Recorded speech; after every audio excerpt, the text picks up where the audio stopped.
Bueno, buenos días, queridos amigos, queridas amigas, compañeros, colegas. Primero agradecerles, esto es un tremendo placer y un honor haberme invitado a participar de este foro internacional Construyendo Camino de Paz y la No Violencia a través del deporte. Desde Argentina, mi nombre es Daniel Zambaglione, soy profesor en educación física, magíster en educación corporal y presidente de la Red Latinoamericana y Caribeña de Deporte Social para la Inclusión, además de trabajar en la Universidad Nacional de La Plata en la Cátedra de Metodología de la Investigación en la Educación Física.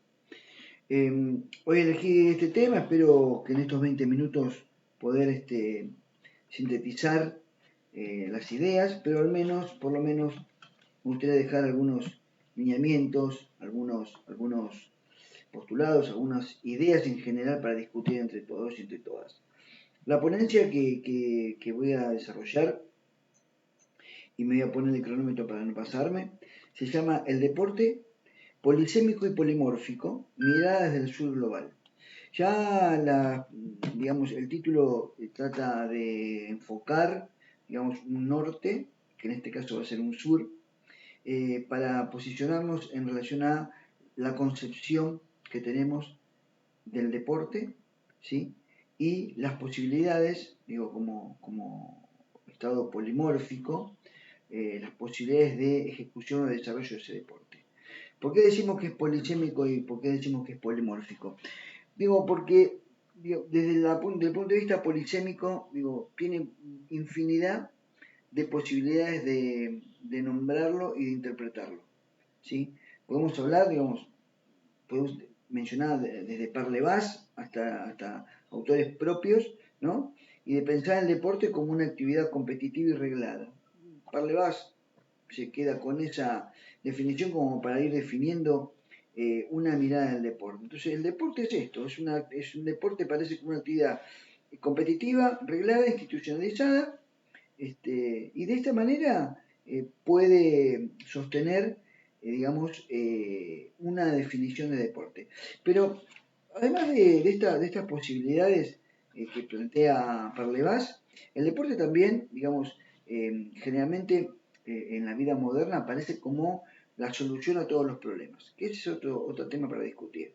Eh, por ejemplo, tiene carácter moral, sirve para los amorales, tiene carácter correctivo, sirve para los delincuentes, tiene carácter revulsivo, sirve para los vagos, tiene carácter de purga o como para los drogadictos, sirve para la no violencia, tiene aspectos pedagógicos, o sea, hay infinidad de posibilidades que se plantean, con esta concepción del deporte, como si fuera una panacea, como dice Vicente Pedras, ¿no? Es una panacea de la vida moderna. En realidad también hay que tener cuidado con eso, porque el deporte puede seguir los caminos que este foro internacional se propone, ser un camino para la paz y la no violencia, pero también puede ser un elemento utilizado justamente con objetivos espurios. Voy a dar un ejemplo de mi país, en el Mundial 78, de 1978, mientras festejábamos los goles de Kempes y dábamos la vuelta olímpica, y éramos campeones mundiales, y el pueblo argentino festejaba en las gradas y estaba exultante por el resultado, a pocos metros del estadio donde se jugó la final del Mundial, habían compañeras y compañeros torturados, desaparecidos y asesinados por la dictadura militar de 1978, que utilizó justamente el deporte, en este caso el fútbol, como una pantalla de humo, como una gran pantalla de humo al resto de la sociedad, al resto de la comunidad nacional e internacional, disimulando un poco la aberración de los derechos humanos que estaban sucediendo, la violación permanente de los derechos humanos, utilizando el deporte como tal. Entonces, por lo tanto, cuando uno habla de deporte, también tiene que tener esa atención, debe prestar esa atención de que el deporte, hay que contextualizarlo, hay que enmarcarlo, hay que llenarlo de contenido, ¿no?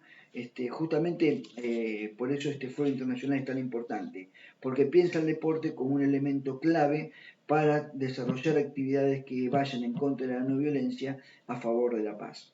Pero yo quería, digamos, hacer ese señalamiento de esa mirada polisémica, ¿no? Y también polimórfica. O sea, el deporte se puede definir, como lo dice Parlevas, pero también el deporte puede tener concepciones propias, que es lo que le da el sentido común de la gente. O sea, voy a hacer deporte y tal vez vaya a caminar al parque, o voy a hacer deporte y va a andar en bicicleta con sus amigos y sus amigas.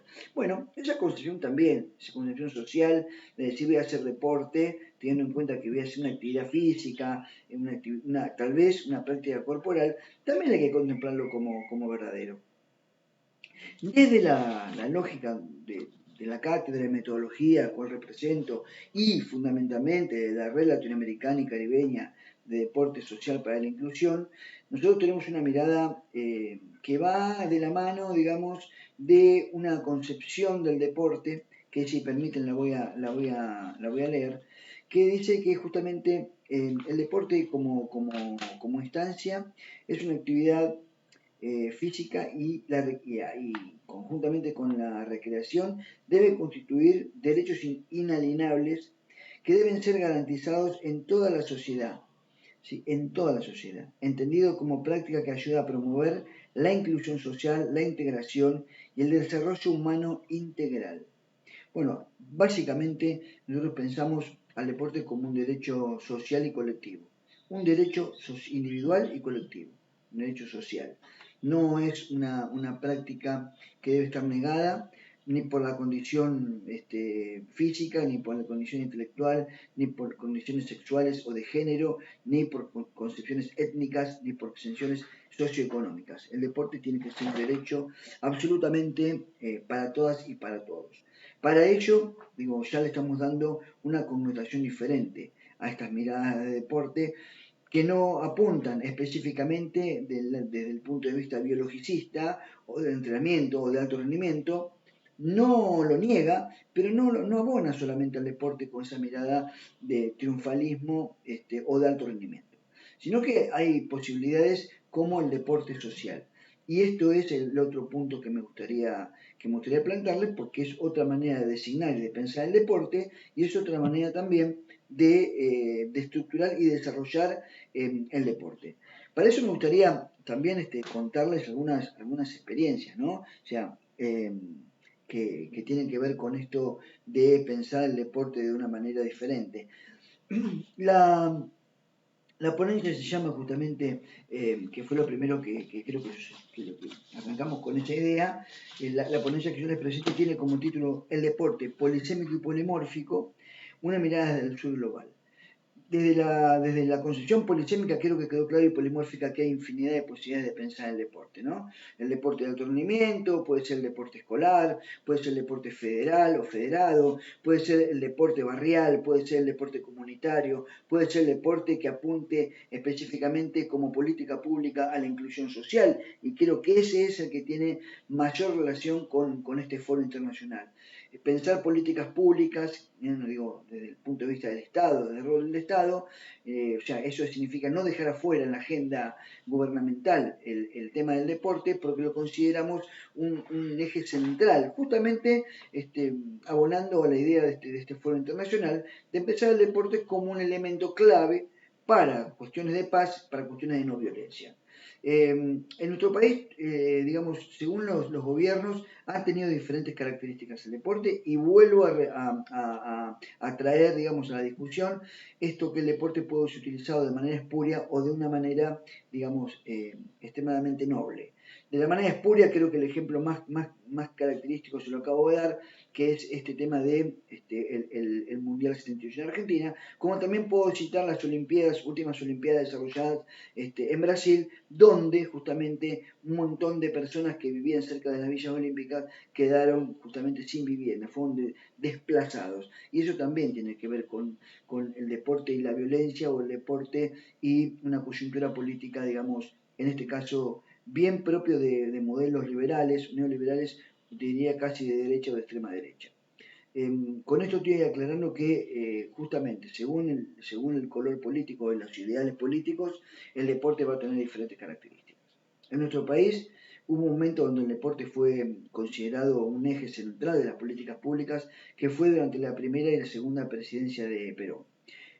Luego, en el 73, con la tercera presidencia de Perón, quiso desarrollarse, inclusive se pudo crear la ley federal, la ley nacional del deporte, la ley federal del deporte, que nunca se pudo implementar, y actualmente, en 2015, con el gobierno de Cristina de Kirchner, también se trajo adelante la nueva ley del deporte, pero el gobierno liberal, neoliberal o de derecha de Macri también la suspendió. O sea, entonces digo, estas miradas del deporte de una posición como política pública, también hay que tenerla en cuenta y hay que señalarla. Hay mucho esfuerzo de voluntades solas, de ONG, de entidades intermedias, del tercer sector. Nosotros llamamos también organizaciones libres del pueblo, donde se impulsan actividades deportivas para la organización comunitaria.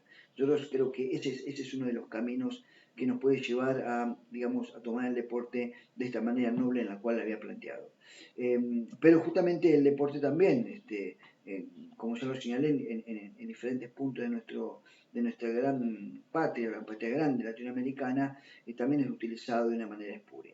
Por eso digo, es fundamental pensar estas cuestiones de por dónde desarrollarlo, cómo generar políticas públicas, cómo desarrollarlo desde nuestras comunidades, de nuestras iniciativas colectivas, solidarias, ¿no? Bueno, etcétera, etcétera, etcétera. Hay algunos ejemplos que me gustaría traer para poner un poco más de dinámico este video, y es que hemos hecho, por ejemplo, una experiencia personal, perdón la autorreferencia, pero bueno, creo que vale la pena contarla.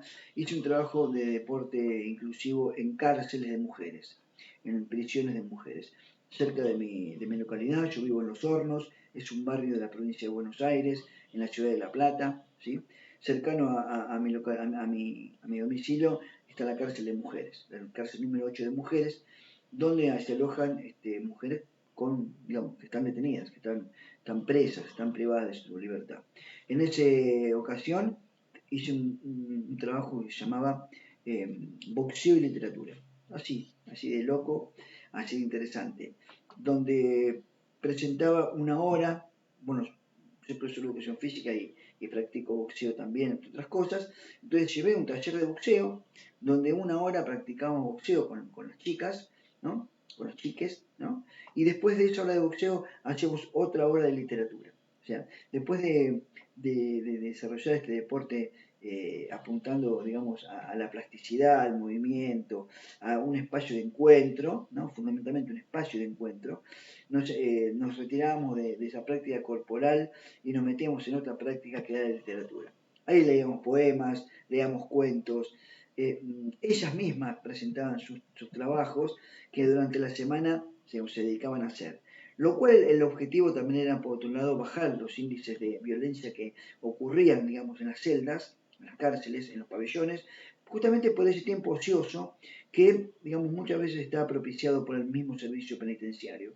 Entonces, en este caso, el pequeño aporte, sé que fue un pequeño aporte, era que en esa hora, digamos, en esa semana previa al miércoles, que era el día que nos encontrábamos, ¿no?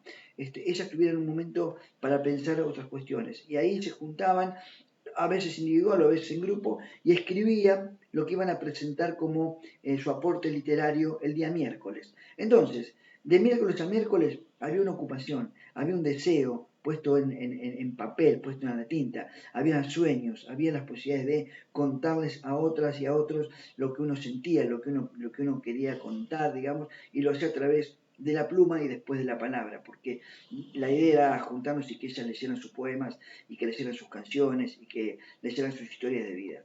Este programa les aclaro que fue propiciado, digamos, por el servicio penitenciario, y el cual me abrió las puertas y al cual debo agradecer. Yo, desde mi posición de civil y de voluntario, me dejaron desarrollar ese programa.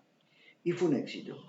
Lo interesante fue que las guardiacárceles, en primera instancia, pensaron este deporte de una manera polifónica y polisémica diferente a la mía. Por eso digo que tiene muchas formas y tiene muchas definiciones.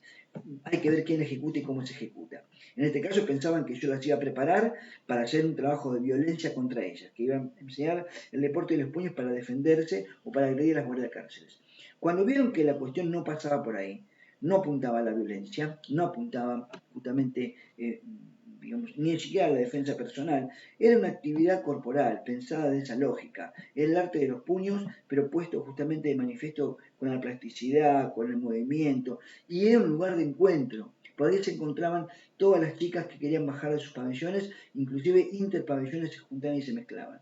Y la idea era pasarla bien, la idea era practicar, la idea era aprender este deporte, digamos, el boxeo, y después la hora de literatura.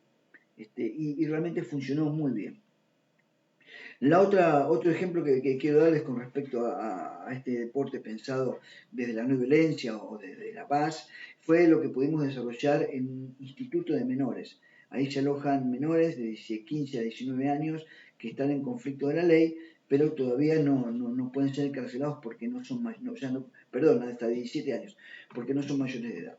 Ahí nos encontramos en una situación de pandemia, la pandemia mundial, donde se agravaba la situación de estos jóvenes porque estuvieron mucho tiempo, no solamente encerrados, sino sin actividad física, sin hacer ninguna posibilidad de intercambio, estaban realmente más aislados que el resto de la comunidad, ¿no? Entonces ahí empezamos un trabajo de verano, esto lo hicimos conjuntamente desde una política pública pensada del Ministerio de Desarrollo Social de la provincia de Buenos Aires, y me convocan a mí para coordinar esta práctica.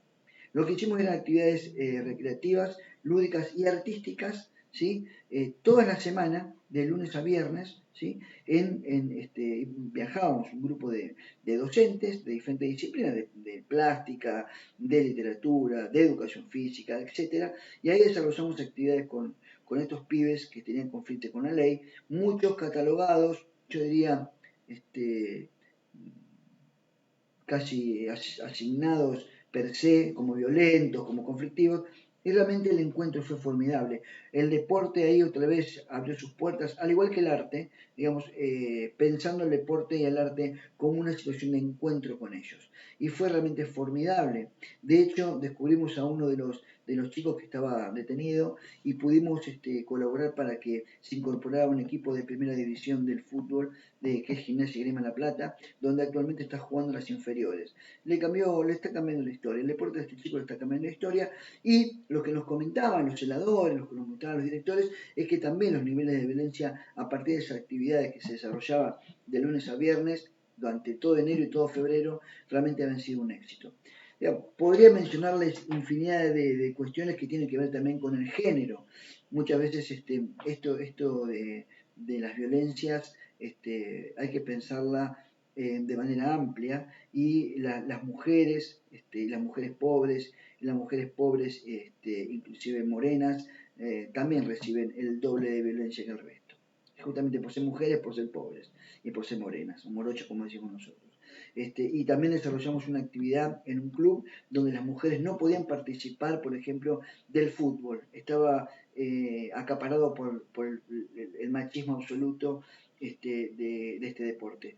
No obstante eso, pudimos meternos con la impronta del encuentro y el deporte femenino, y logramos que las chicas pudieran desarrollar sus prácticas de fútbol en el espacio que solamente estaba negado para los varones. Y a sorpresa nuestra, terminaron jugando inclusive con los varones, que fue muy interesante lo sucedido. Y ahí hay otro ejemplo claro, que con muy poco, digamos, pero sí con mucha cabeza y con mucho corazón, digamos, se pudo utilizar este deporte y vencer barreras, y vencer situaciones de violencia de género en cuestiones de estas prácticas. El deporte sigue siendo, digamos, una actividad maravillosa y mágica, yo digo, porque cambia realidades y podemos contar y podemos seguir pensando y podemos dar infinidad de ejemplos. No quiero seguir aburriéndolos con estas ideas, pero sí me gustaría cerrar esta ponencia con una frase justamente de una persona que para mí es fantástica. Y si me permiten, la quiero pasar, que dice justamente que sigan ustedes sabiendo que mucho más temprano que tarde se abrirán las grandes alamedas por donde pase el hombre libre para construir una sociedad mejor. Esto lo dijo Salvador Allende. Así que, compañeras y compañeros, espero que este video que esta pequeña ponencia muy comprimida, me quedan muchas cosas para contarles, muchos textos para citar, sea de su interés. Seguramente los organizadores dejarán mi correo electrónico y quedo a disposición de cualquiera de ustedes para seguir conversando, para seguir charlando desde la academia, pero también desde el territorio, desde el barro, desde las zapatillas en el patio. Les mando un fuerte abrazo a todas y a todos y ojalá que estas jornadas sean para bien, estoy seguro de ello. Abrazos.